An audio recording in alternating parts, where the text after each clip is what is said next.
In November 2024, in my small kitchen on the east side of Columbus, I answered a call from a number I didn't recognize. The line crackled, the way old movies sound, and my daughter said, "Mom, it's me." I'm on a payphone. I looked out at the bare maple tree in the yard and saw my own reflection in the glass. A year earlier, almost to the day, I'd sat at that same table with a stack of bank statements that showed she'd taken $200,000 from me. Back then, I thought the worst part would be the money. It wasn't. The worst part was accepting who she really was. Now she was homeless, divorced, and her children were living with their father. Karma really does keep receipts. When I hung up the phone that afternoon, the house went very still. The kettle had just clicked off. The dog was asleep in his usual spot by the back door. From the street, Elaine Harris could hear kids coming home from school, that soft rise and fall of voices that used to include her grandsons. She stood by the kitchen window for a long moment, one hand still resting on the phone receiver, the other pressed flat against the countertop. She was 63 years old.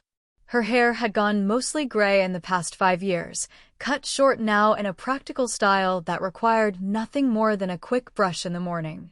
She wore a faded blue cardigan over a plain cotton shirt, jeans that had been washed so many times the denim had gone soft, and slippers with worn-down heels. The house around her was small, 2 bedrooms and a single bathroom, built sometime in the 1970s when this part of Columbus was still considered the outskirts. Now it was just another quiet street lined with mature trees and aging ranch houses where people stayed until they died or moved into care facilities. Elaine had lived here for 32 years.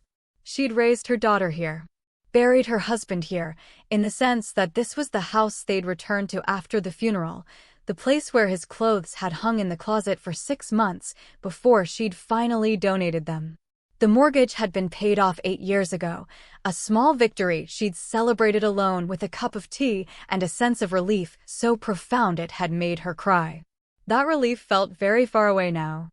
She walked back to the table and sat down in the same chair where, 1 year earlier, she had opened an envelope that changed everything. The table was old, the surface marked with decades of use, a faint ring from a hot pot, a small gouge where her daughter had carved her initials at age 7, a water stain near the edge that never quite went away. The same table where they'd done homework, where Elaine had sorted bills every month, where she'd eaten breakfast alone after her husband died, where she'd sat with her grandsons and helped them build model airplanes on Sunday afternoons. It is late November now, the week before Thanksgiving. The light outside was already fading, that early dusk of late autumn when the sun seemed to give up by 4 in the afternoon.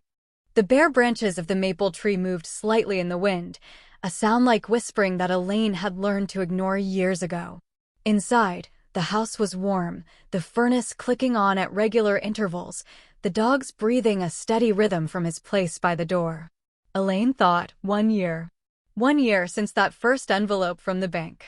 1 year since she sat here in this same chair and traced her finger down numbers that didn't add up. 1 year since the world she thought she understood had quietly rearranged itself into something she didn't recognize.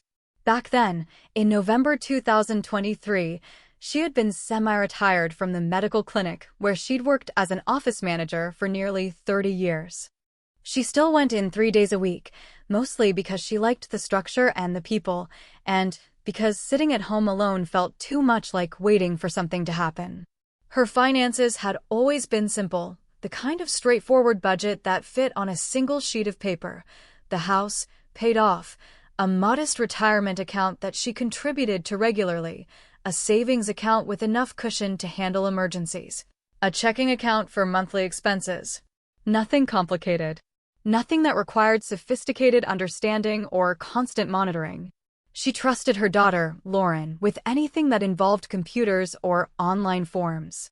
Lauren was 41, a licensed practical nurse who worked at a rehabilitation center on the south side of the city. She had 2 sons, Noah and Caleb, 12 and 9 years old. She'd been married to Mark Reynolds for 14 years, a steady, quiet man who managed logistics for a regional distribution company and rarely said more than necessary. Elaine had thought they were doing fine. Not wealthy, but stable. The kind of ordinary, unremarkable life that most people lived. She hadn't known that trust already had a price tag and that her daughter had been quietly calculating it for months. Looking back now, Elaine could see that the first cracks were small enough to step over. It had started 3 years earlier, in the spring of 2021, after Elaine's cataract surgery. The procedure itself had been routine, but the recovery had left her temporarily dependent in ways she wasn't used to.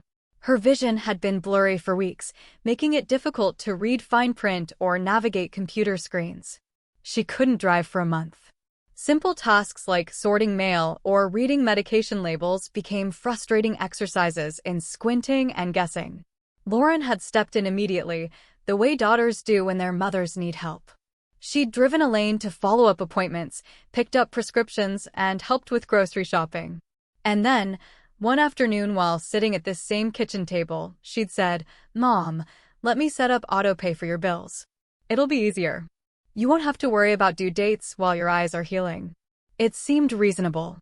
Practical. The kind of help that made sense. Elaine had handed over the information, account numbers, passwords, login credentials. Lauren had spent an hour at the laptop, clicking through screens Elaine couldn't quite see, setting up systems that would, she promised, make everything simpler. "There," Lauren had said, closing the laptop with a satisfied click. "All done. Your electricity, water, gas, phone, everything. It'll just come out automatically now. I'll check the accounts once a month to make sure everything's running smoothly, and I'll let you know if anything looks off." She'd even created a small notebook, the kind with a spiral binding and color-coded tabs, where she'd written down every password, every security question, every piece of information Elaine might need. Pink tabs for banking, blue for utilities, green for medical accounts. Neat handwriting, careful underlining.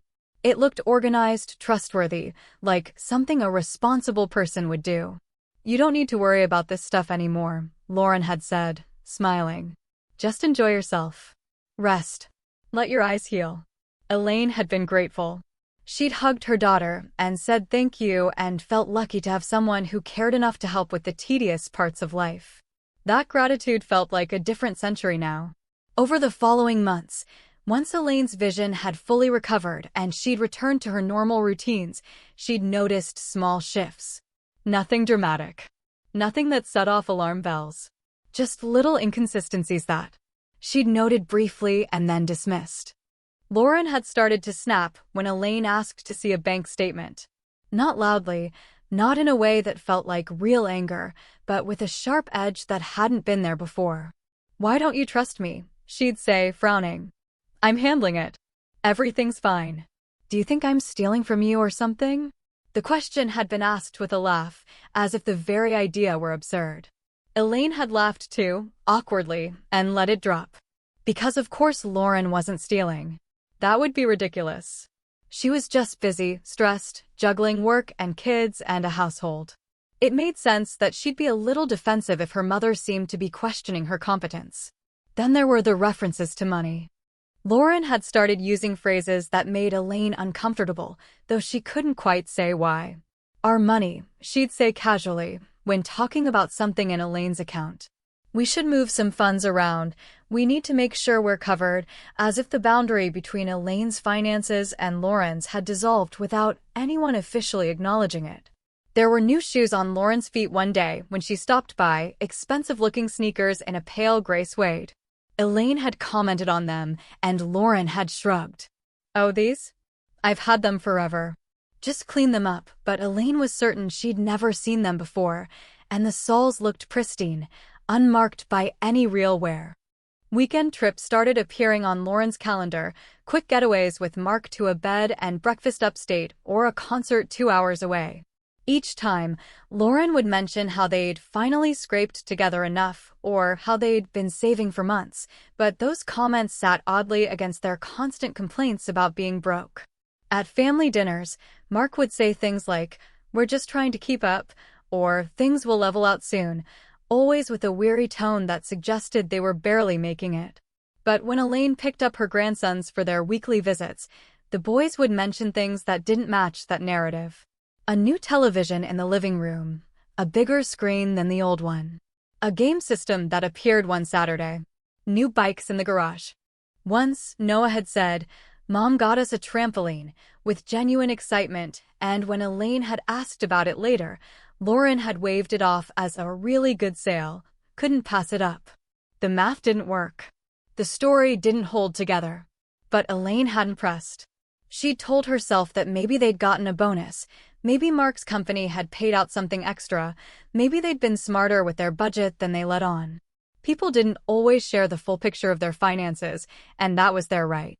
Once, in the late spring of 2022, a credit card statement had arrived in Elaine's mailbox addressed to her but from a store she'd never shopped at. The name on the envelope was hers, Elaine Harris, but the account number was unfamiliar. She'd opened it carefully, smoothing the folded pages on the kitchen table, and seen a balance of $3,276.18. Purchases listed from a furniture store she'd never visited, all made within the past 2 months. She'd called Lauren immediately. "Did you open a store card in my name?" Lauren's response had been quick, smooth, almost rehearsed. "Oh God, that. I'm so sorry, Mom. I used your name to get extra rewards points. I was going to pay it off before you even saw the statement. I'll take care of it. I'll call them and get it straightened out."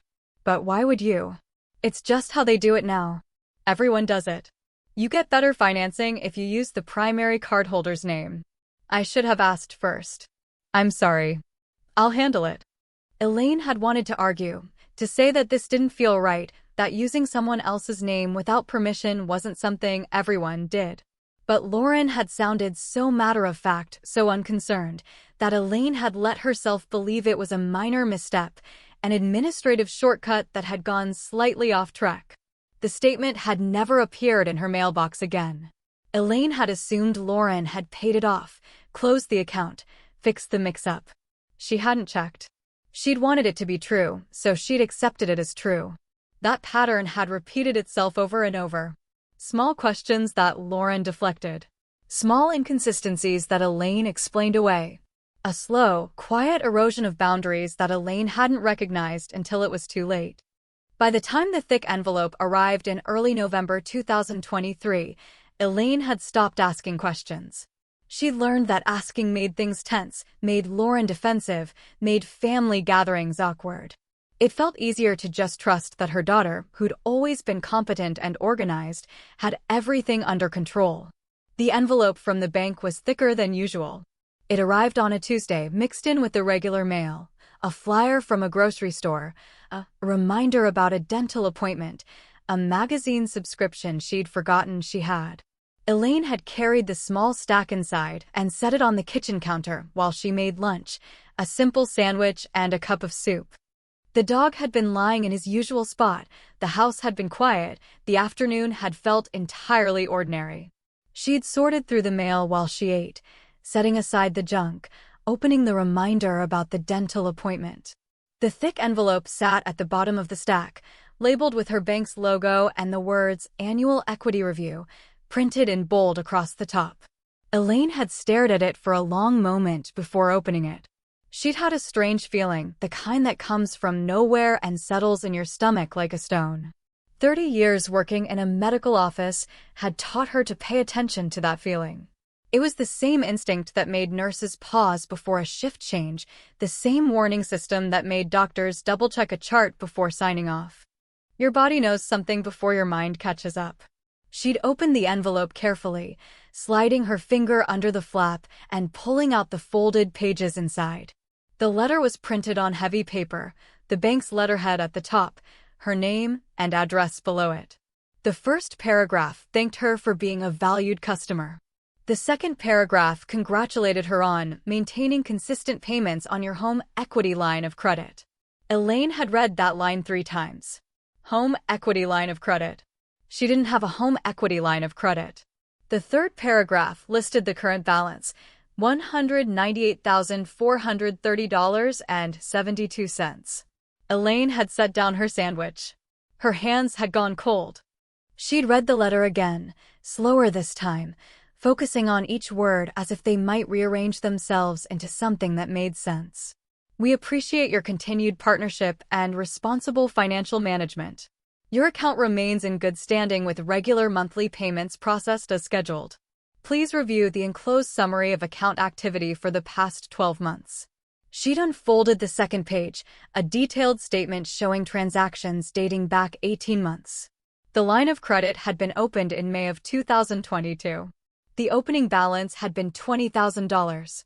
Over the following months, additional withdrawals had been made, $15,000 in June, $30,000 in August, $12,000 in September. By the end of that first year, the balance had climbed to $87,000. The second year showed similar activity, with withdrawals continuing every few months until the balance reached nearly $200,000. Each withdrawal was labeled with a code and a date. Each monthly payment was listed as processed via automatic draft at the bottom of the page. In smaller print, there was a note: authorized user, Lauren M. Harris. Elaine had sat very still. The soup had gone cold in the bowl. The dog had shifted in his sleep, his paws twitching in some dream. Outside, a neighbor's car had pulled into a driveway, a door had slammed, someone had called out a greeting. Normal sounds of a normal afternoon in a normal neighborhood. Inside Elaine's chest, something had cracked. She'd stood up slowly, leaving the letter on the table, and walked to the spare bedroom where she kept her files. The room was small, mostly used for storage now: boxes of old photographs, holiday decorations, her husband's books still on a shelf because she couldn't bring herself to get rid of them. In the corner was a 2-drawer filing cabinet, dark green metal, purchased sometime in the 1980s and still perfectly functional.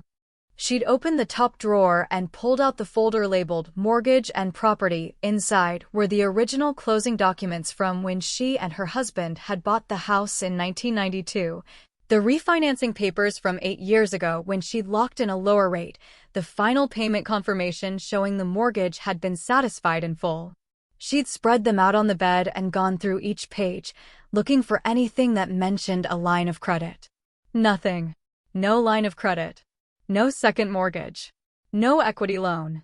Just the original mortgage and the refinance, both clearly marked, both straightforward. On her way back to the kitchen, her phone buzzed with a text message from Lauren. The screen had lit up on the counter, the preview visible even without unlocking it. "Can you watch the boys Saturday? We might go out." Elaine had stared at the message for a long time. Then she'd set the phone face down, pick up the bank letter, and read it one more time. She'd folded it carefully, slid it back into the envelope, and placed it on top of the refrigerator instead of in the usual bill basket. A small deviation from routine. A quiet acknowledgement that something had changed. She didn't respond to Lauren's text right away. She sat at the table and looked out the window at the bare maple tree, at her own reflection in the glass, at the ordinary street beyond. She thought about the notebook with the color-coded tabs, about the passwords she'd handed over, about the digital signatures and automatic payments. She thought about 3 years of trust, of letting someone else handle the complicated parts, of believing that family meant safety. By the end of that week, she'd decided to let the bank explain it to her. Not to confront Lauren. Not to accuse or demand. Just to understand what the paperwork meant, what had actually happened, what her options were. She'd called the bank on Monday morning and scheduled an appointment for the following afternoon. The woman on the phone had been professional, polite, asking for her account number and confirming her identity with a series of security questions. When Elaine had mentioned the equity review letter, the woman had paused briefly before saying, "Yes, I see that account here. We can certainly review the details with you. Would Tuesday at 2 work?" "Tuesday at 2. Elaine had written it on the calendar that hung by the phone, a simple notation in blue ink. She'd gone to work that Monday, answered phones and filed insurance claims and scheduled patient appointments, doing her job with the same steady competence she'd always had. No one at the clinic had noticed anything different. She'd smiled at the right times, made small talk during lunch, left at her usual time. That night, she'd sat at the kitchen table again, the bank letter in front of her, and tried to imagine a version of events where this was all a misunderstanding. Maybe someone had made a clerical error. Maybe her information had been mixed up with someone else's. Maybe the bank system had a glitch, and this wasn't real at all. She knew better. She'd known better even as she tried to convince herself otherwise. The letter was too specific. The account number was real. Lauren's name was listed as an authorized user. The automatic payments had been coming out of her checking account every month, and she'd never noticed because she'd stopped looking at her statements, stopped tracking her money, stopped paying attention to the details that used to matter. She'd trusted her daughter to manage things, and her daughter had used that trust to take something that didn't belong to her. By the time Elaine fell asleep that night, she'd already started building a wall inside herself, the kind of emotional barrier that professionals learn to construct when they need to function under pressure. Nurses did it when delivering bad news. Doctors did it when making life-or-death decisions. Office managers did it when dealing with insurance companies that denied coverage for treatments patients desperately needed. You separated the feeling from the action. You acknowledged the emotion without letting it control you. You moved forward step by step, gathering information, making decisions based on facts rather than fear. Elaine would need that wall. She would need it more than she'd ever needed it before. Tuesday afternoon arrived cold and overcast, the kind of gray November day where the sky feels too low and the light never quite manages to be bright. Elaine had taken a half-day off from the clinic, telling her supervisor she had a personal appointment. She'd driven to the bank in her small sedan, the same car she'd been driving for 7 years, parked in the lot behind the building, and walked through the glass doors into the lobby. The interior was familiar: pale walls, a row of teller windows, a cluster of desks where loan officers and customer service representatives worked. Elaine had been banking here for decades, back when this building was new and the neighborhood around it was still developing. She knew some of the staff by name and recognized others by sight. She approached the reception desk and gave her name. The young woman behind the desk checked a computer screen and nodded. "Yes, Mrs. Harris. You're here to see Daniel.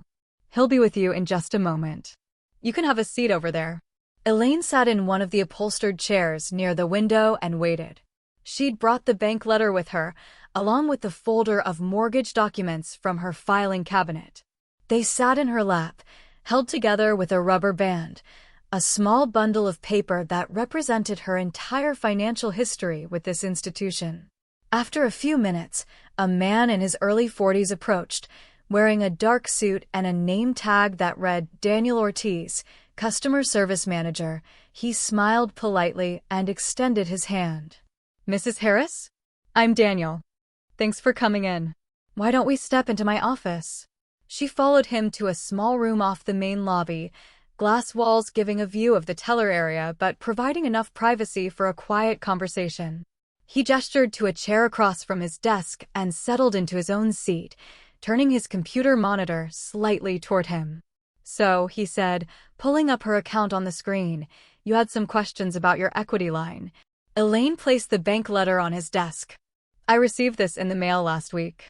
It says I have a home equity line of credit with a balance of nearly $200,000. I don't remember applying for a line of credit. I don't remember signing anything. I need you to explain how this happened." Daniel picked up the letter and scanned it quickly. Then he turned back to his computer and began typing, pulling up more detailed information. His expression remained neutral, professional, but Elaine saw the moment when something shifted in his eyes. A brief flicker of concern, quickly controlled. "Okay," he said slowly.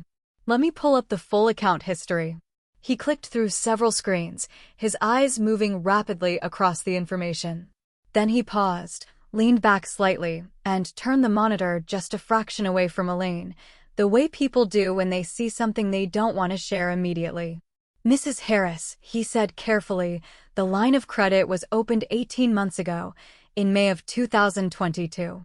The application was submitted online, using your email address and a digital signature on file with us." "I didn't submit an application," Elaine said. Her voice was calm, steady, stating a fact. "I understand," Daniel said. "Let me see what else I can find here." He continued clicking, reading, scrolling through data. The application came from an IP address that matches your home internet service provider. It was processed using login credentials for your online banking account. All the security questions were answered correctly. The funds have been withdrawn in increments over the past 18 months, with automatic monthly payments set up from your checking account to cover the minimum balance. He paused, then added quietly, "There's also an authorized user listed on the account. Lauren M. Harris." Elaine felt the wall inside her thicken, become more solid. "That's my daughter." Daniel nodded. The authorized user designation allows her to access the account, request withdrawals, and manage payments. It was included in the original application. "I didn't authorize that either," Elaine said. Daniel was quiet for a moment, his hands resting on the desk. Then he said, very carefully, "Mrs. Harris, can I ask you a few questions?" "Yes." "Does your daughter have access to your computer?" "Yes." "Does she know your online banking passwords?" "Yes." "She set up my online accounts 3 years ago after my cataract surgery. She's been managing my bills since then." Daniel nodded slowly. "Does anyone else in your household use your computer or have access to your personal information?" "I live alone. Just me and my dog." He nodded again. Then he said, "Mrs. Harris, I need to print out some documents for you. I think you're going to want copies of everything related to this account. May I do that?" "Please." He turned to his printer and began pulling up files, clicking print on each one. The machine hummed and clicked, spitting out page after page. Daniel gathered them into a neat stack, stapled them together, and placed them on the desk in front of Elaine. "This is the original application," he said, tapping the first page. "Digital signature here, dated May 15, 2022. Email confirmation sent to your email address. Security questions answered using information that would be available to someone who knows you well." He flipped to the next section. "These are the withdrawal records. Each transfer is listed with a date, an amount, and the account it was transferred to.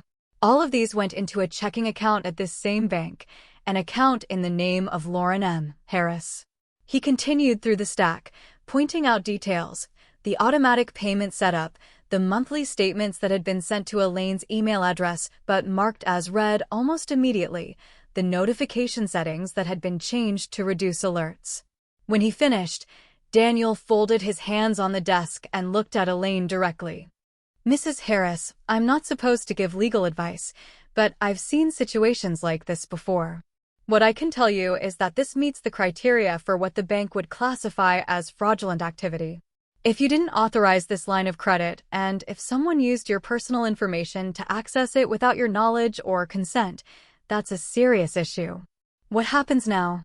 Elaine asked. "That depends on what you want to do. You can file a formal dispute with the bank, claiming the account was opened without your authorization. That would trigger an investigation.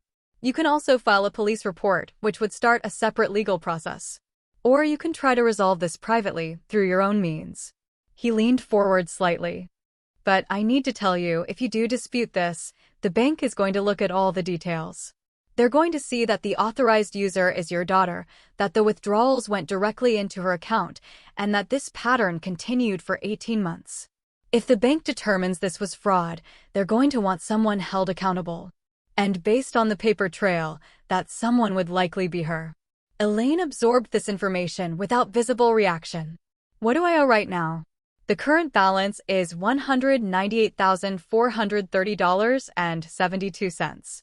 The monthly payment being automatically withdrawn from your checking account is covering the interest and a small portion of the principal.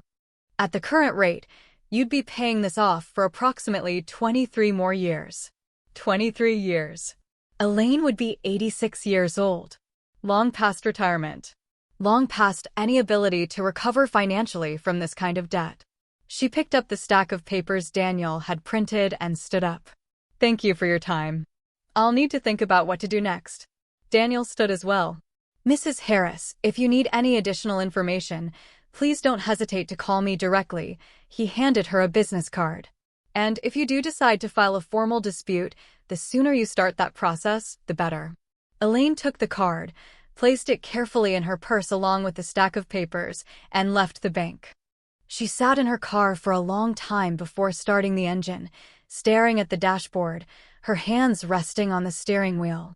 The parking lot was busy with people coming and going, living their ordinary lives, unaware that the woman in the sedan nearby had just learned that her daughter had stolen nearly $200,000 from her.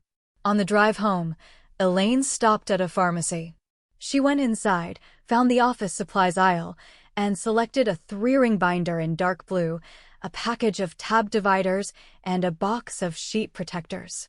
At the register, the clerk smiled and made small talk about the weather.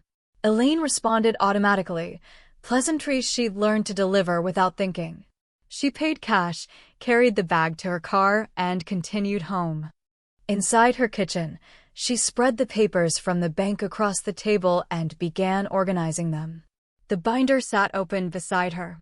She labeled the first tab, Original Application, the second tab, Withdrawal History, the third tab, Monthly Statements. Each document went into a sheet protector, then into the appropriate section. By the time she finished, she had a complete, chronological record of how her daughter had quietly stolen from her over the course of 18 months. She placed the binder on the shelf above the desk in the spare room, right next to her other important files.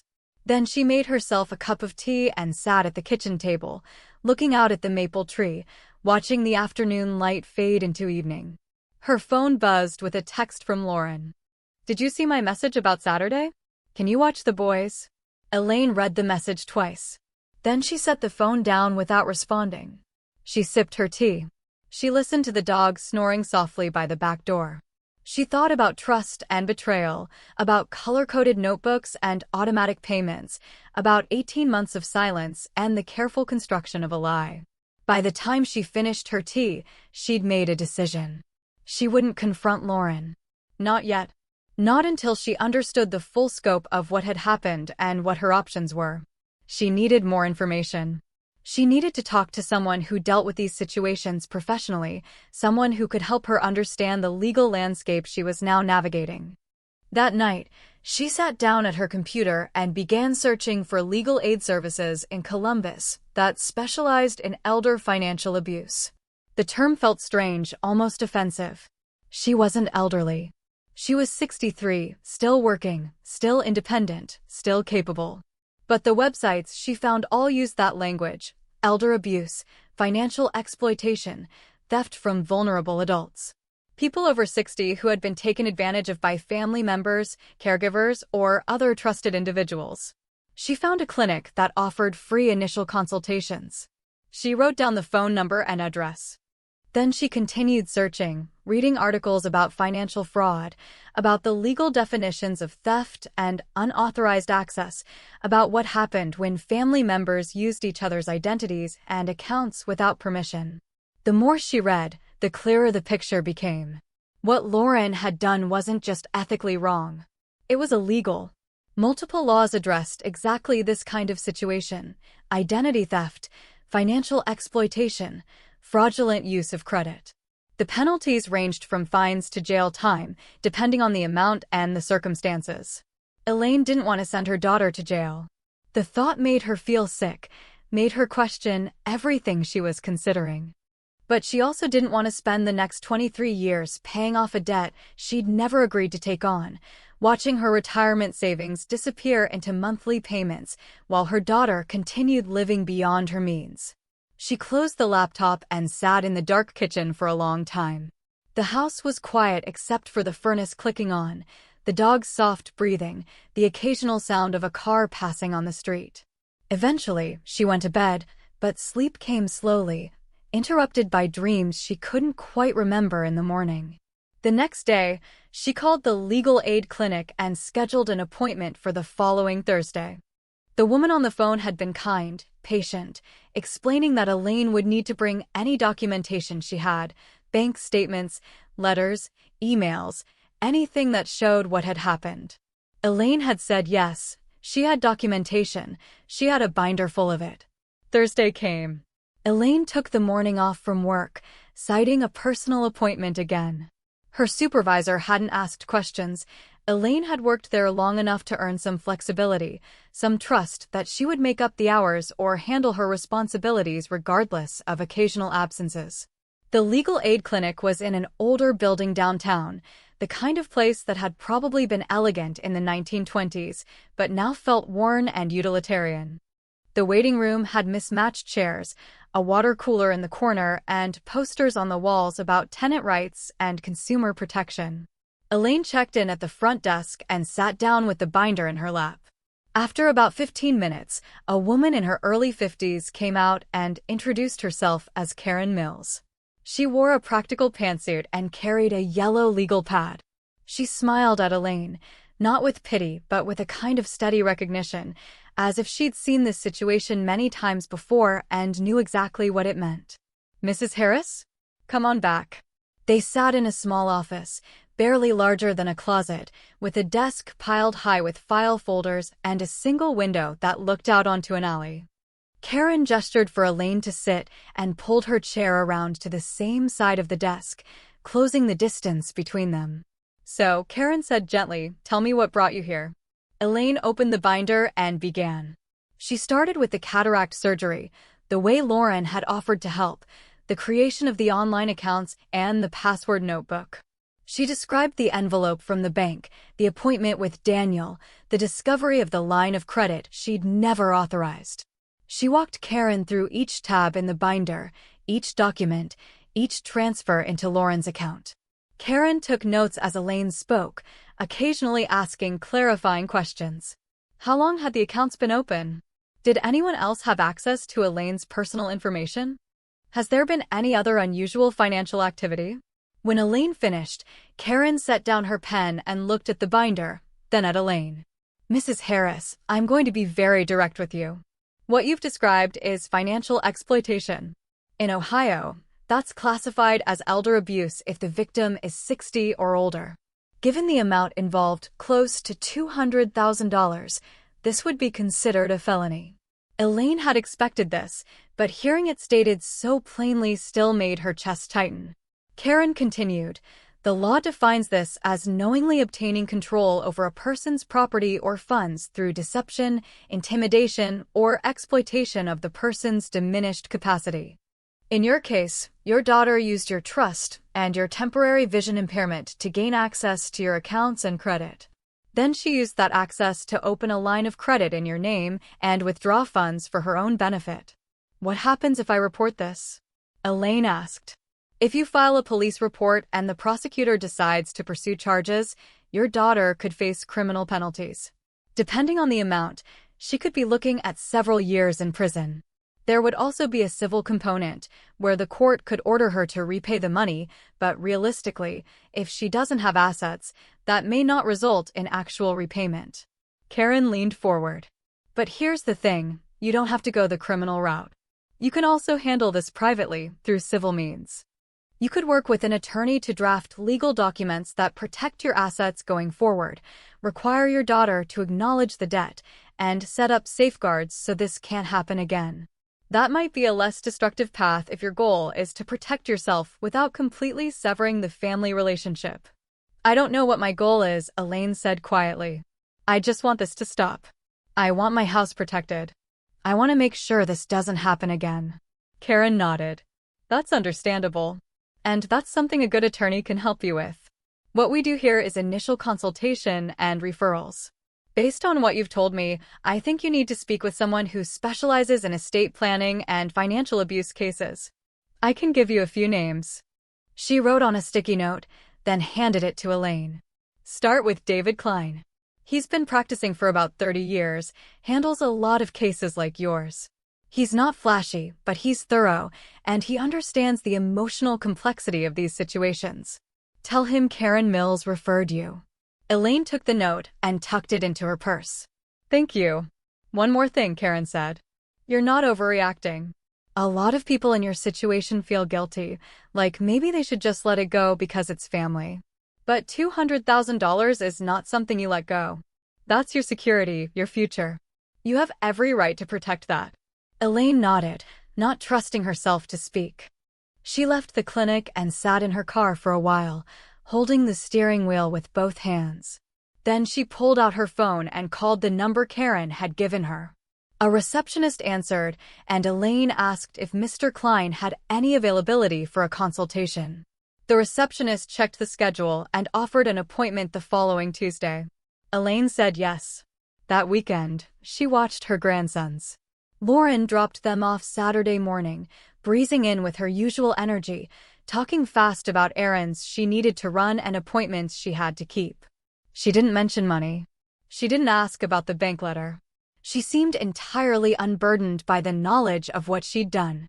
The boys were happy to be there.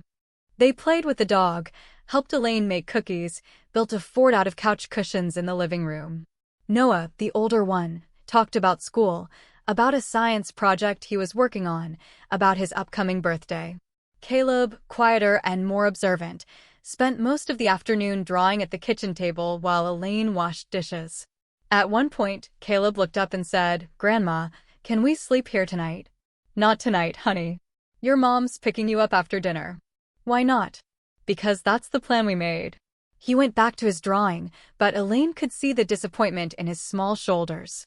She thought about the years ahead, about custody agreements and divorce proceedings, about how these two boys would be caught in the middle of something they didn't create and shouldn't have to navigate.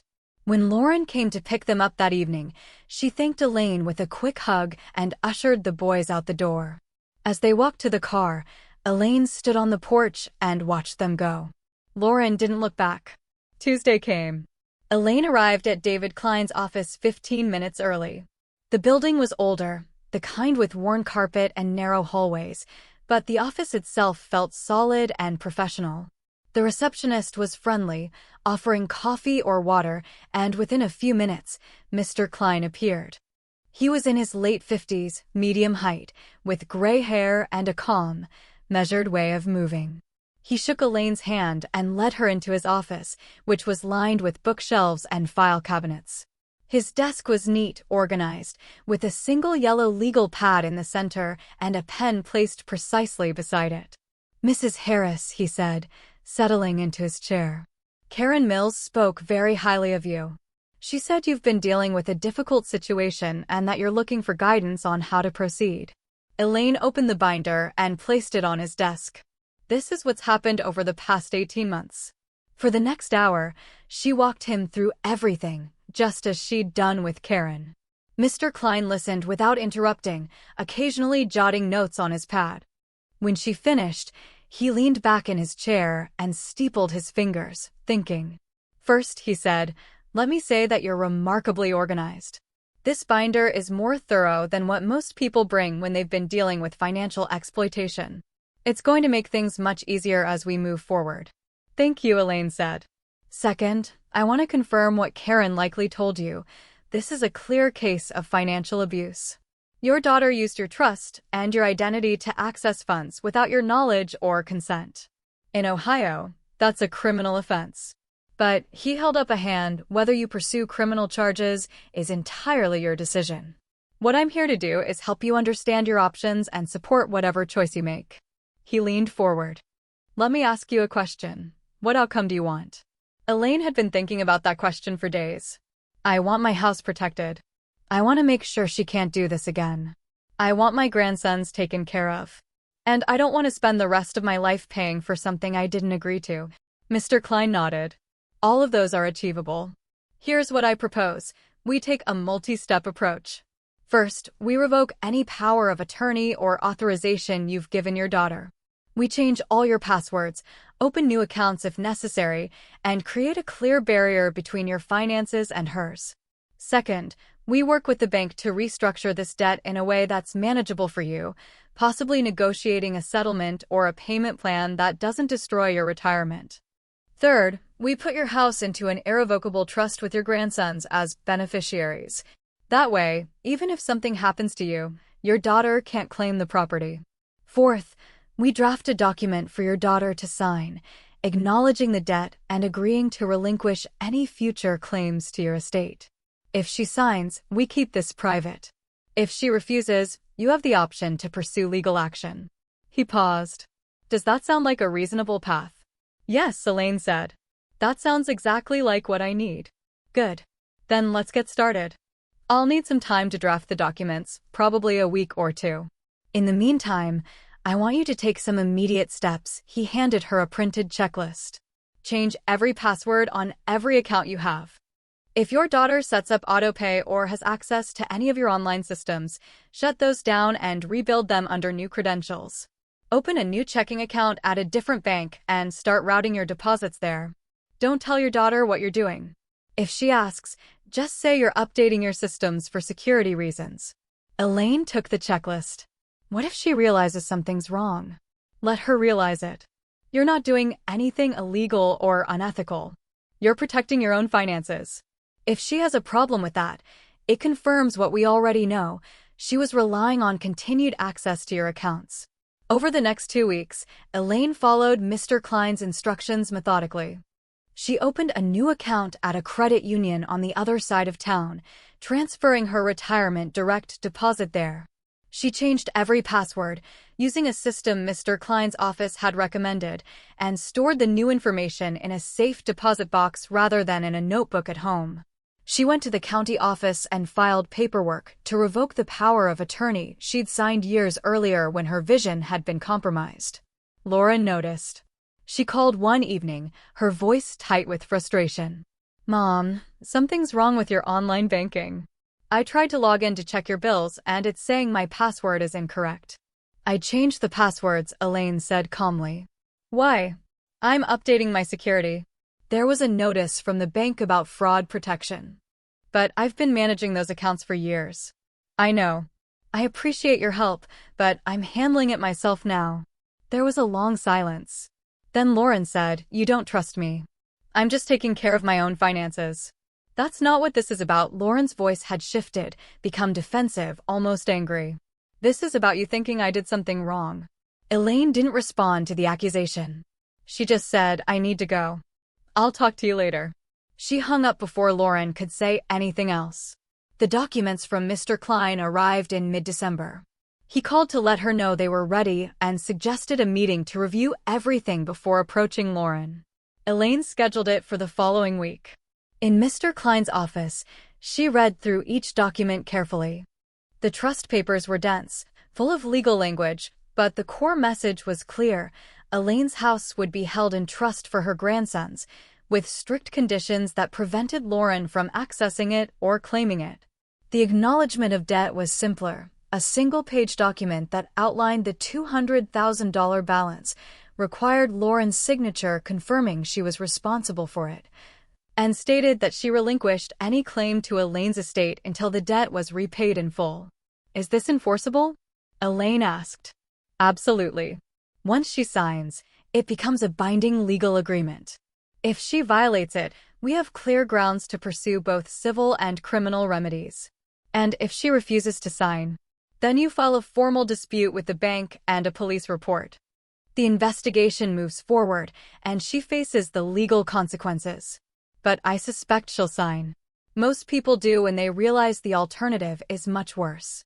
Mr. Klein helped Elaine draft a letter to Lauren, requesting a meeting to discuss important estate and financial matters.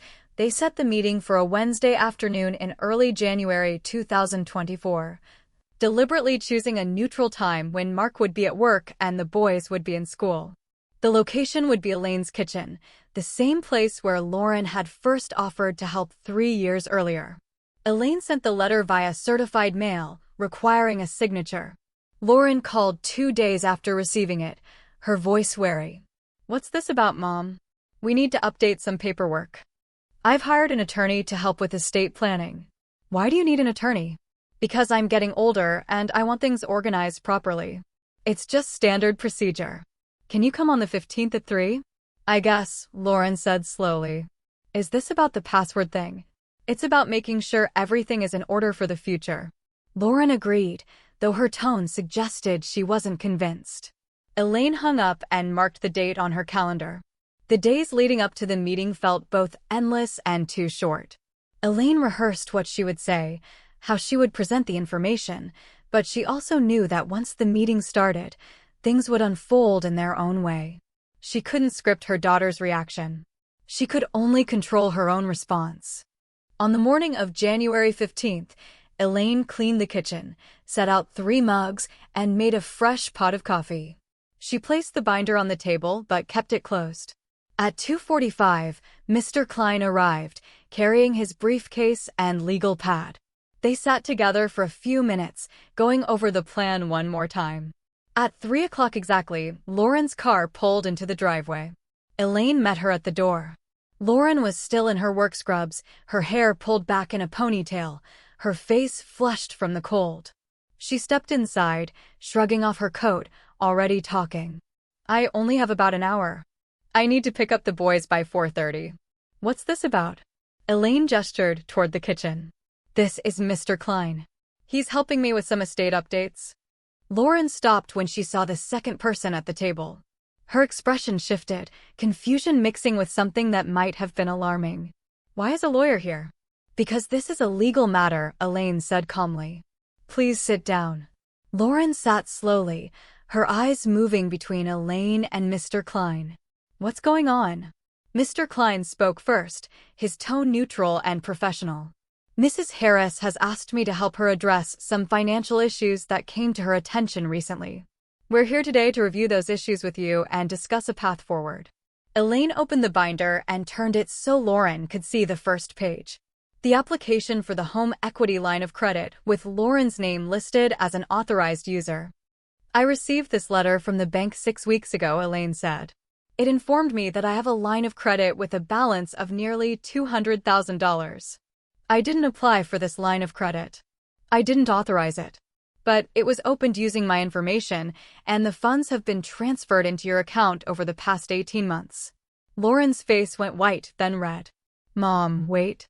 Please let me finish." Elaine's voice remained steady. "I've reviewed all the documentation. The IP address used to apply came from my home computer. The security questions were answered using information only someone close to me would know. The automatic payments have been coming out of my checking account, the account you've been managing since my surgery. And every single withdrawal went directly into your personal checking account." She flipped through the binder, showing each page, each transfer, each date. "This is a timeline of how you used my identity and my trust to take money that wasn't yours." Lauren was shaking her head, her hands gripping the edge of the table. "It's not like that. You don't understand. I was going to pay it back. I just needed time. The business, Mark and I had this idea, and we thought if we could just get started, we'd make enough to cover everything. But it didn't work out the way we planned, and then things got complicated, and I couldn't." "You used my house as collateral," Elaine said. "My paid-off house. Without asking me. Without telling me." "I didn't think you'd find out," Lauren whispered. "Not yet. Not until I'd fixed it." Mr. Klein leaned forward. "Ms. Harris, I need to be very clear with you about the legal situation you're in. What you've described, taking someone's identity, opening credit in their name without consent, using their assets as collateral, those actions meet the definition of financial exploitation. In Ohio, because your mother is over 60, this is classified as elder abuse. The penalties for elder abuse can include prison time, significant fines, and a permanent criminal record. If your mother chooses to file a formal complaint with the bank and the police, this case would likely be prosecuted." Lauren's breathing had gone shallow. "You're going to send me to jail." "That's not my goal," Elaine said. "But I won't let this continue. I won't spend the next 20 years paying for something I didn't agree to, and I won't let you have access to my accounts or my home ever again." Mr. Klein slid a different document across the table. "We're offering you an alternative. This is an acknowledgement of debt. It states that you are responsible for the $200,000 taken from your mother's line of credit.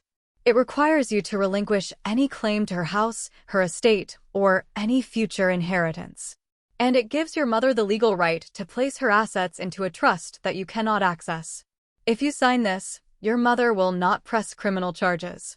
She'll work with the bank to restructure the debt in her own name and manage it going forward. But you will never have access to her financial information again." Lauren stared at the document. "What if I don't sign?" "Then your mother files a formal complaint, and the legal process moves forward. Given the documentation we have, I would expect charges to be filed within a few weeks." Tears were running down Lauren's face now, but her expression had shifted from shock to something harder, more defensive. "You're choosing money over your own daughter." Elaine met her daughter's eyes. "I'm choosing survival. For me, and for those boys. You put my house at risk. You took my security without asking. You lied to me for 18 months. I love you, Lauren, but I won't let you destroy my life to fund yours. Lauren looked away, her jaw tight. For a long moment, no one spoke. The kitchen was very quiet, just the sound of the clock ticking on the wall and the dog shifting in his spot by the door. Finally, Lauren reached for the pen Mr. Klein had placed beside the document. Her hand was shaking, but she signed. Her signature was messy, the letters slanted and uneven, but it was legally binding. Mr. Klein took the document, placed it in his briefcase, and handed Lauren a copy. This goes into effect immediately. Mrs. Harris will notify you once the trust is finalized and the estate documents are updated. Until then, I strongly suggest you have no further involvement in her financial matters. Lauren stood up, still crying, and grabbed her coat. She looked at Elaine one more time, her expression a mixture of anger and hurt. You know what this is going to do to my marriage, right? To my family? You did that, Elaine said quietly. Not me. Lauren left without saying goodbye. The door closed behind her, and a few seconds later, her car started in the driveway. Elaine and Mr. Klein sat in the kitchen, listening to the sound of the engine fading as Lauren drove away. That was hard, Mr. Klein said gently. Yes, Elaine said. But it's done. Over the next 2 weeks, the legal paperwork moved forward. The trust was filed with the county. The house officially transferred into a structure that protected it from any future claims by Lauren.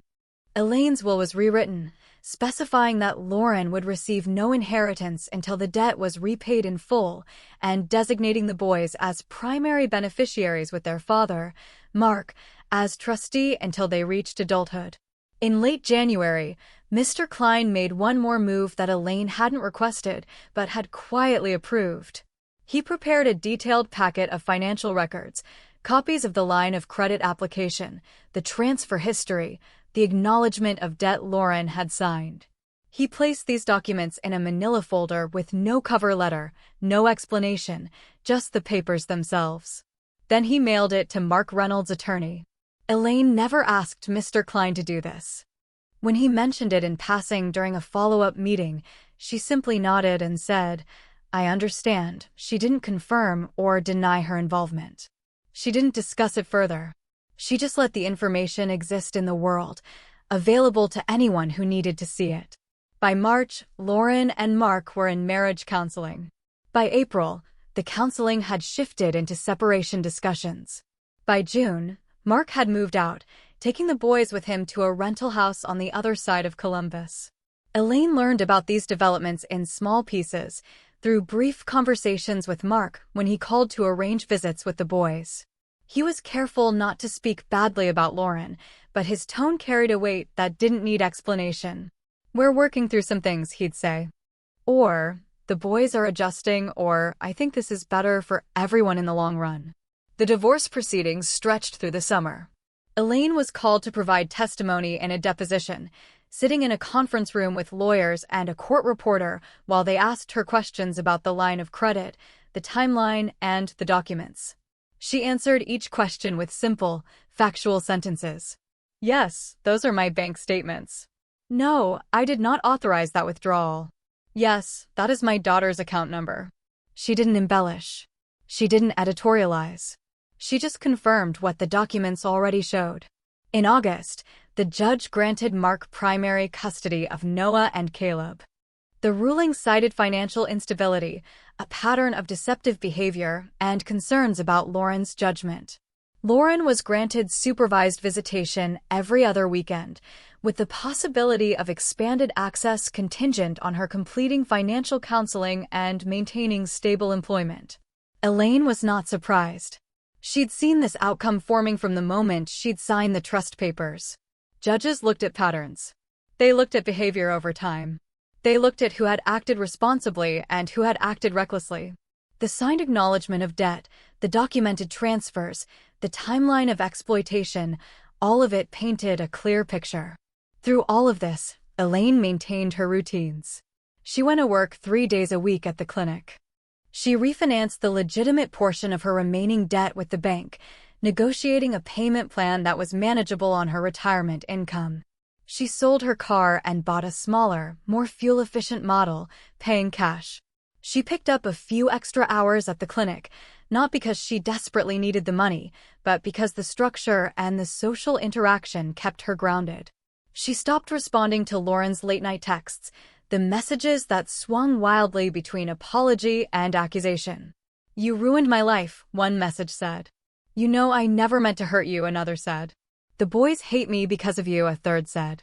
Elaine read each message once, saved it in a folder on her phone labeled, "For the record," and didn't reply. There was nothing to say. The facts were documented. The decisions had been made. Engaging with Lauren's attempts to rewrite the narrative would only pull her back into a dynamic she'd worked hard to escape. The boys came to stay with her on some weekends, dropped off by their father. They never asked directly about the divorce or the custody arrangement, but Elaine could see the questions in their careful behavior, the way they watched her face for signs of distress, the way they asked permission before doing anything that might be construed as asking for too much. She kept their visits simple and consistent. They helped her cook dinner. They played with the dog in the backyard. They built model airplanes at the kitchen table. She didn't badmouth their mother. She didn't try to explain the legal or financial complexities of what had happened. She just provided a space that was stable, predictable, and safe. Once Caleb asked, "Will Mom come back to live with us?" "I don't know, honey," Elaine had said. "That's something your parents are working on." "Does she still love us?" "Of course she does. None of this is about whether she loves you." It was the truth as far as Elaine understood it. Lauren's choices hadn't been about the boys. They'd been about fear and greed and a belief that she could fix things before anyone noticed. The boys were collateral damage, caught in a situation they hadn't created and couldn't control. By late autumn, the storm had moved past Elaine's front door, even if it still raged in other places. Her finances were stabilized. Her house was protected. Her relationship with her grandsons was intact. She'd learned to live with the loss of her daughter, not in the sense that Lauren was dead, but in the sense that the relationship they'd had built on trust and unquestioned faith was gone and wouldn't return. Sometimes, late at night, Elaine would sit at the kitchen table and think about the paths not taken. What if she'd confronted Lauren immediately? What if she'd chosen to ignore the bank letter and pretend she'd never seen it? What if she'd gone straight to the police without consulting an attorney? Each scenario led somewhere different, to outcomes she could only guess at. But she didn't regret the choices she'd made. She'd protected herself. She'd protected her grandsons. She'd created boundaries that would hold, even after she was gone. That felt like the most honest thing she could have done. And then, 1 year after the first thick envelope arrived, the phone rang. It was November 2024, late afternoon, the sky already darkening. Elaine was in the kitchen, making tea, the dog asleep in his usual spot. The phone rang with an unfamiliar number, and for a moment, she considered letting it go to voicemail. But something made her answer. "Hello." The line crackled, that hollow echo of a public payphone. Then Lauren's voice, thin and strained. "Mom, it's me. I'm on a payphone." Elaine set down the kettle and pulled out a chair. She sat down slowly, the phone pressed to her ear, and waited. "I have nowhere to go," Lauren said. There was traffic in the background, the sound of voices passing by, the echo of a tiled space, some gas station or bus terminal. "I'm sleeping in my car. Mark won't help. His parents won't help. The kids, they don't want to talk to me." Elaine looked out the window at the bare maple tree, its branches dark against the gray sky. On the fridge behind her, there was a drawing from Caleb, the two of them sitting on the porch steps, the dog at their feet, the sun too big in the corner. Stick figures with smiling faces, a simple rendering of stability. "I'm sorry you're in this place," Elaine said finally. "I really am. Can I come stay with you?" Lauren's voice broke. "Just for a while. Until I figure things out. I know I messed up, but I'm your daughter. You can't just." "I can't let you live here, Lauren," Elaine said. Her voice was calm, not angry, just clear. "Not while this is unresolved." "What does that even mean?" "I signed your papers. I did what you wanted. You acknowledged the debt. You agreed to the terms. But you haven't faced what you did. You haven't taken responsibility. You're still framing this as something that happened to you, not something you caused. There was a long silence on the other end of the line. Then Lauren said, "So you're just going to let me stay homeless? I'm going to give you the number of a shelter that helps women get back on their feet. They have programs, counseling, and job placement services. If you go there, if you stick with it, if you're willing to sit with a counselor and really face what happened, then we can talk again. But I'm not going to enable you by pretending this is something I can fix for you. You're choosing them over me." Lauren's voice was bitter now, the tears giving way to anger. "You're choosing money and the boys over your own daughter." "I'm choosing honesty," Elaine said. "For the first time in a long time. I'm choosing not to participate in a lie. And I'm choosing to protect the people who need protection, which right now includes those boys and includes me." Lauren hung up without saying goodbye. The line went dead, and Elaine sat there for a moment, listening to the silence. Then she lowered the phone and set it gently on the table. She stood up and went to the drawer where she kept notepads and pens. She wrote down the date and time of the call on a sticky note, November 12th, 2024, 4:15 in the afternoon. She walked to the spare room, pulled down the blue binder from the shelf, and placed the sticky note at the back, behind all the other papers. Not as evidence for court, those days were over, but as part of the record of her life. A notation that marked the moment when the cycle finally, fully, broke. Back in the kitchen, she made herself a cup of tea and sat at the table where it had all started. The dog snored softly in his spot by the door. Outside, the streetlights began to flicker on one by one, casting pools of yellow light onto the sidewalk. The maple tree stood bare and still, its branches swaying slightly in the wind. Elaine thought about the year that had passed. The envelopes and appointments. The meetings with lawyers and the quiet confrontation at this same table. The signing of papers and the filing of trusts. The slow unraveling of her daughter's marriage and the even slower process of rebuilding her own sense of security. There was no satisfaction in Lauren's downfall. No sense of victory or vindication. Just a quiet awareness that she had stopped participating in her own harm. She had drawn a line and held it, even when it cost her the relationship she'd once valued above almost everything else. She sipped her tea and looked at the boys drawing on the fridge. Two stick figures, one large and one small, sitting side by side. Simple. Honest. A reminder that some relationships could be protected, even when others fell apart. After a while, the tea cooled, and Elaine rinsed the mug in the sink. She checked that the doors were locked, turned off the kitchen light, and walked down the hallway toward her bedroom. The dog followed, his nails clicking softly on the floor. Behind them, the house settled into its nighttime rhythms, the furnace clicking on, the refrigerator humming, the faint sound of rain beginning to fall against the windows. Elaine lay in bed and listened to those sounds, the ordinary noises of an ordinary life. She thought about the blue binder on the shelf in the spare room, about the trust documents filed with the county, about the check she'd written to the bank last week, chipping away at a debt she hadn't created, but had chosen to manage rather than let it define her. She thought about her grandsons, about the weekends they spent here, about the way they were learning to navigate a world that had shifted beneath their feet.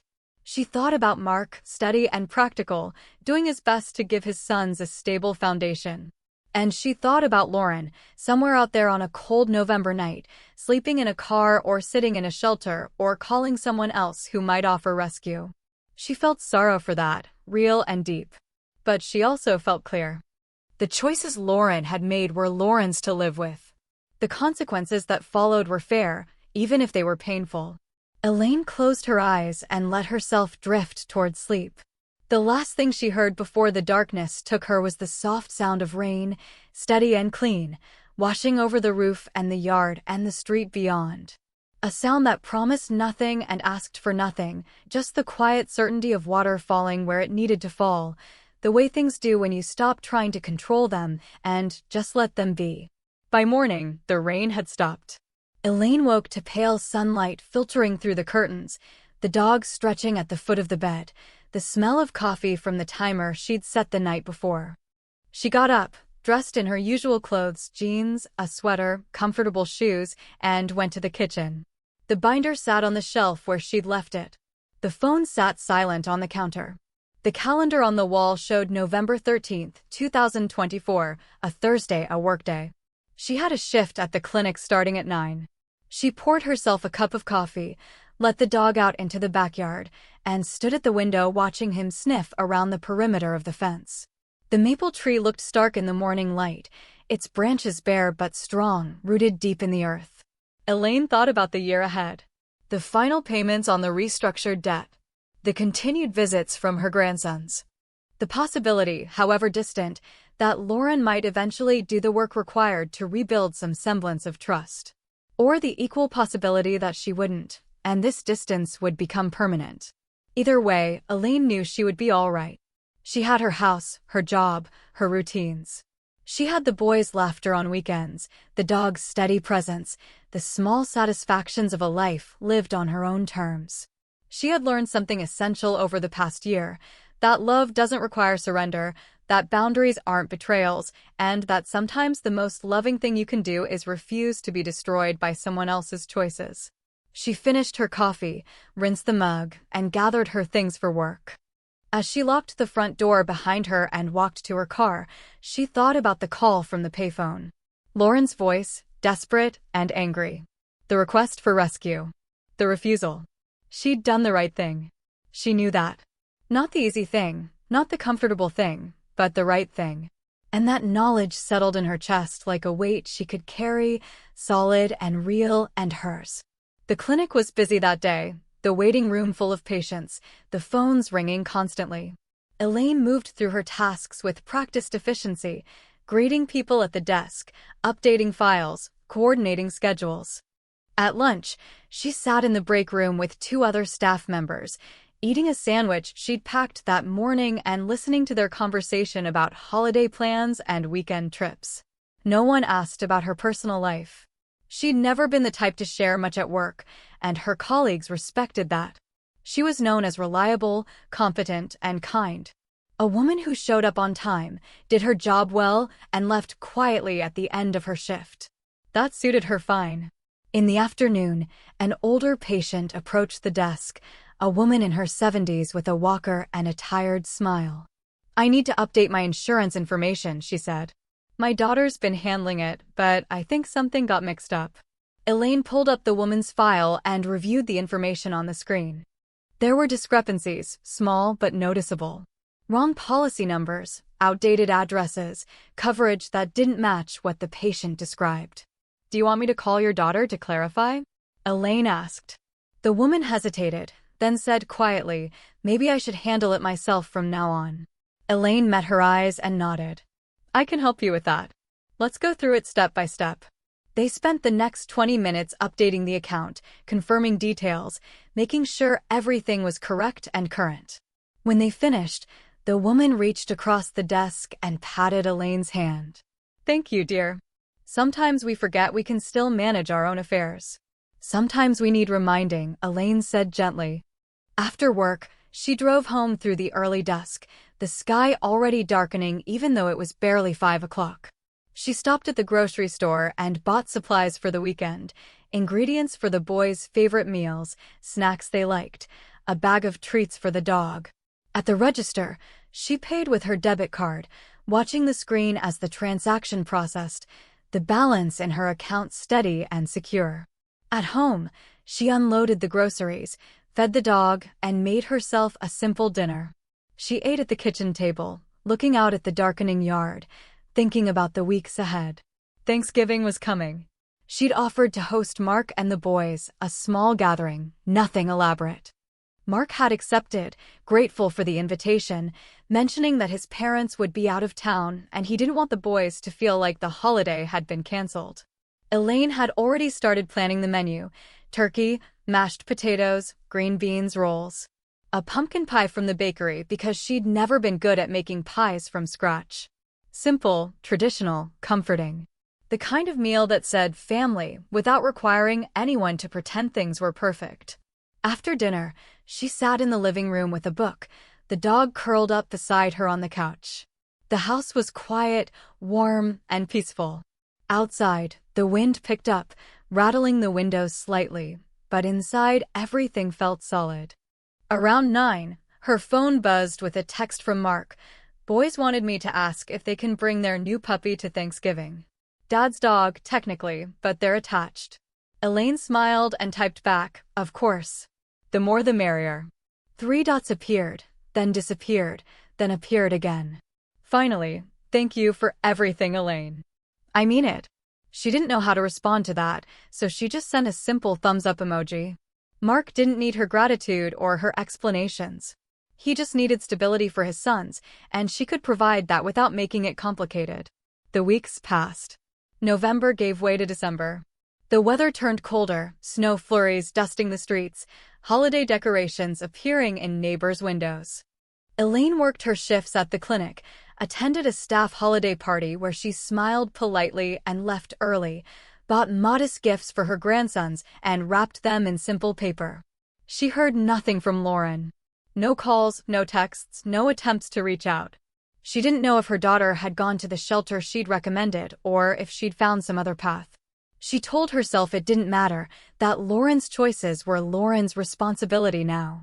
But late at night, when the house was very quiet, she sometimes wondered.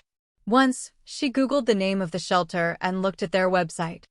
They had photos of women in group counseling sessions, testimonials from graduates of their program, a list of services, housing assistance, job training, financial literacy classes, therapy. It looked like a good place, the kind of place that could help someone who was ready to be helped. Whether Lauren was ready, Elaine couldn't know. She hoped so. But hope didn't require action on her part. Hope didn't mean opening her door or her bank account or her life to someone who had already proven they couldn't be trusted. She closed the laptop and went to bed. Thanksgiving arrived. Mark and the boys showed up at noon, arms full of dishes Mark's mother had sent: green bean casserole, sweet potato pie, a container of homemade cranberry sauce. The boys were excited, talking over each other, the puppy wriggling in Caleb's arms. Elaine welcomed them in, took coats, offered drinks, and ushered everyone into the kitchen. The afternoon unfolded easily. They cooked together, the boys helping where they could, Mark carving the turkey, Elaine coordinating everything with the calm competence of someone who'd hosted many meals over many years. They ate at the kitchen table, plates full, conversation flowing naturally between bites. No one mentioned Lauren. No one brought up the divorce or the custody agreement or the events of the past year. They just ate and talked and laughed at the puppy's antics under the table. After dinner, they moved to the living room. The boys played a board game on the floor while the adults sat on the couch, nursing mugs of coffee. At one point, Noah looked up and said, "Can we come back for Christmas?" "Of course," Elaine said. "You're always welcome here." Mark caught her eye and mouthed, "Thank you," she nodded. They left around 6, the boys hugging her tightly before piling into the car. She stood on the porch and waved as they drove away, then went back inside and started cleaning up. The dishes didn't take long. The leftovers fit neatly into containers in the fridge. By 8, the kitchen was spotless, the house quiet again. Elaine made herself a cup of tea and sat at the table, looking at the drawing still stuck to the fridge. She thought about the year that had passed, about everything that had broken, and everything that had held. She thought about trust and betrayal, about boundaries and consequences, about the difference between enabling someone and loving them. And she thought about the payphone call, about Lauren's voice saying, "You're choosing them over me." The accusation had been meant to wound, to make Elaine feel guilty, to manipulate her into capitulation. But it didn't work, because the premise was false. Elaine hadn't chosen the boys over Lauren. She'd chosen truth over lies. She'd chosen protection over exploitation. She'd chosen her own survival over someone else's self-destruction. Those weren't betrayals. They were acts of clarity, painful but necessary. She finished her tea and rinsed the mug. Then she walked to the spare room, pulled down the blue binder, and flipped through the pages one more time. The application with Lauren's name. The transfers into her account. The acknowledgement of debt with her shaky signature.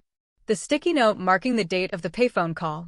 She closed the binder and placed it back on the shelf. It would stay there, a record that mattered but didn't define her. Because the real story wasn't in those pages. The real story was in the quiet rebuilding, in the weekends with her grandsons, in the house that remained hers, In the mornings, she woke up knowing she'd survived something that could have destroyed her. She turned off the light in the spare room and went to bed. The dog settled at her feet.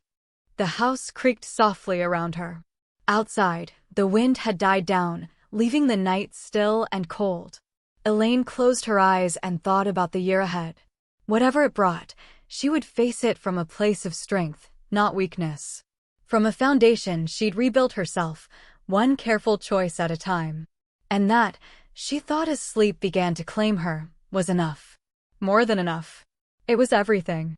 The last thing she heard was the faint sound of a car passing on the street, its engine fading into the distance. Then silence. Then sleep. And when morning came, she would wake up in her own house, free. Every story here will stir your soul. Welcome to Spice and Sugar, your daily escape into real emotions, bold lives, and unforgettable lessons. Here, it's all about love, loss, laughter, and the quiet strength that carries us through. I share stories that make you feel, that remind you you're not alone, that every bitter moment can lead to something sweet. If you want to laugh, cry, and see life through stories that heal and inspire, subscribe and stay a while.